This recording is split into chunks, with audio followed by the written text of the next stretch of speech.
spele creierul. Okay, think about this.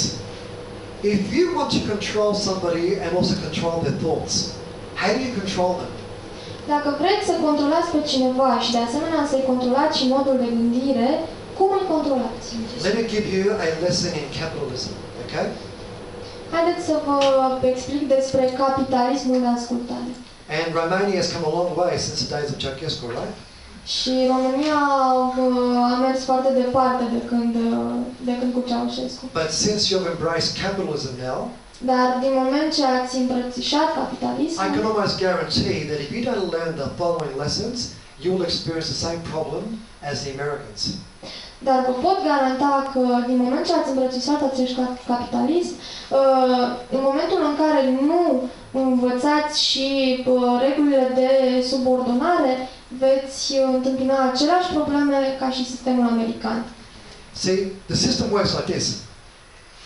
When you work, eventually you want more of the good life. So you start to take on loans, credit cards, personal loans, you want a bigger house, mortgages, a car loan. Deci atunci când dumneavoastră lucrați, evident că vă veți dori mai mult și recurgeți la diverse metode, cum ar fi împrumuturi, credituri bancare, leasing-uri, credituri pentru nevoi personale, pentru case. So you start to take on debt. Deci, acumulați datorii. Okay, raise your hands if you have debt. Ridicați-vă mâinile dacă aveți datorii. Yeah, exactly. How do you control somebody? By keeping them in fear. Cum controlezi pe cineva? The fear of losing the house, the fear of losing the car, the fear of not having a job, of being reliant on an employer. Casa, frica de a-și pierde mașina, frica de a-și pierde jobul. And the biggest problem is we are reliant on everybody else but ourselves. That's what the system Problema does. este că noi suntem legați de toți ceilalți prin noi înșine. So we're reliant on an employer to pay us, okay? Deci vom obține de la un angajator o plată. And the employer is reliant on the economy, and the economy is reliant on this, and so on and so on. Și acest angajator este legat de economie și... And 95% of people fall into this trap where they are dead broke. Iar 95% din persoanele din acest sistem sunt falite. And in life, there are two choices. You either do something by necessity, or you do something by choice. Și în viață sunt două posibilități. Una este să fii condus de necesitate, iar a doua este să fii condus de alegere. Necessity means doing whatever it takes in order to survive. Necesitatea înseamnă să faci tot ceea ce este necesar pentru a supraviețui. And choice means doing it for the love of it. Și alegerea înseamnă că o faci de dragul de a o face. Okay, so there's two choices. Deci sunt aceste două variante.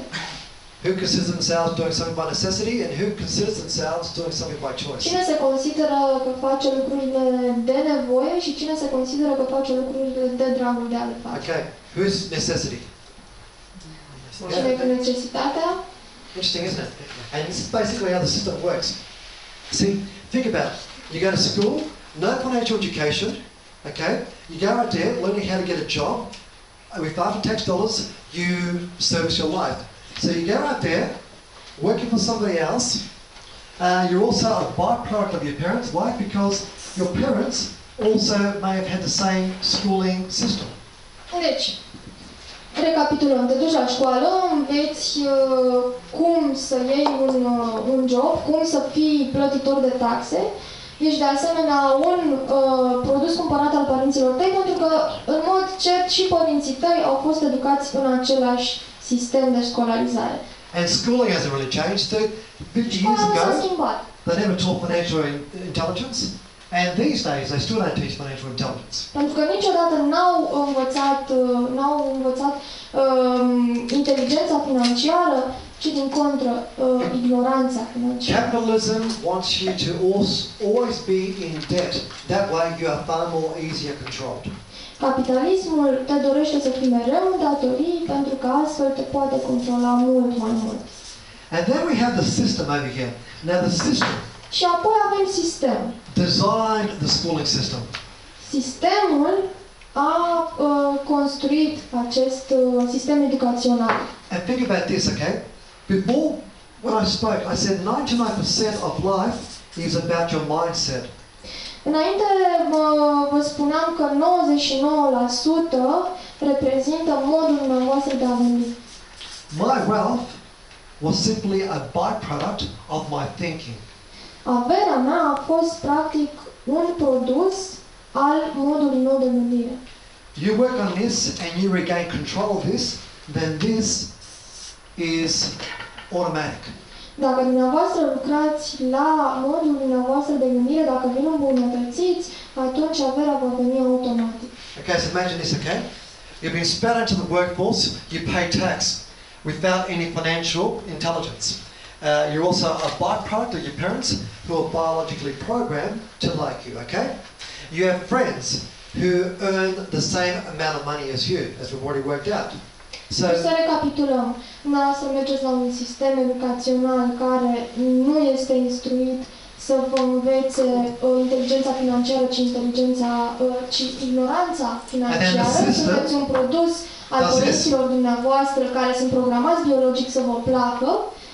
Și apoi sistemul vine și face următorul lucru.